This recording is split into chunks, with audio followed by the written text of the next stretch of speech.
Ever wonder how filmmakers create those mind-blowing visual effects you see in the movies? The truth is, traditional VFX is incredibly complex, time-consuming, and often require expensive software and a team of experts. Hello viewers, I'm thrilled to introduce to you Pika Edition from Pika AI, a game-changing feature that simplifies the VFX like never before. To use the Pika Edition, just visit pika.art and log in with your email ID. Once you log in, you will get 150 credit per month, and to create a video, it will take 10 credit. To add the VFX, just click on the Pika Edition button, and here you have to upload a video and the image. In video, at least you have to upload a 5-second long video. If you upload more than 5-second video, it will cut up to 5 seconds. So I use this drone shot of a construction building, and I use this gorilla image. Once you upload your video and the image, this is the prompt section, and you can see there is a default prompt already written. You can use this prompt, otherwise you can remove this prompt and use your own prompt. I am removing this prompt, default prompt, and add my own prompt. Once you write the prompt, you can choose the aspect ratio. I choose the 16:9. Now you can click on the star button and the video will create. Okay, the VFX is added. Let's see the video. Okay, here is the output, and the VFX is quite impressive.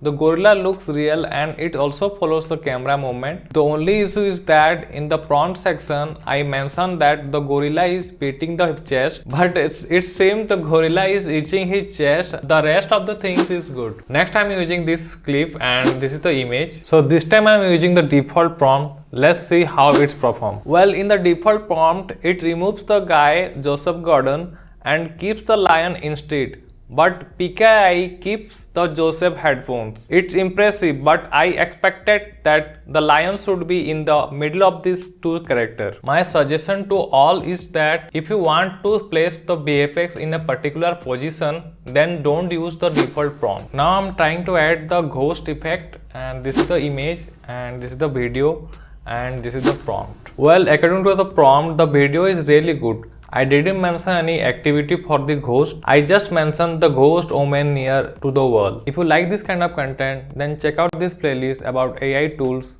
I have added the links in the I button, end screen, and the pin comment. That's all for today's video. Hit the like button if you like this video, and do subscribe to my channel.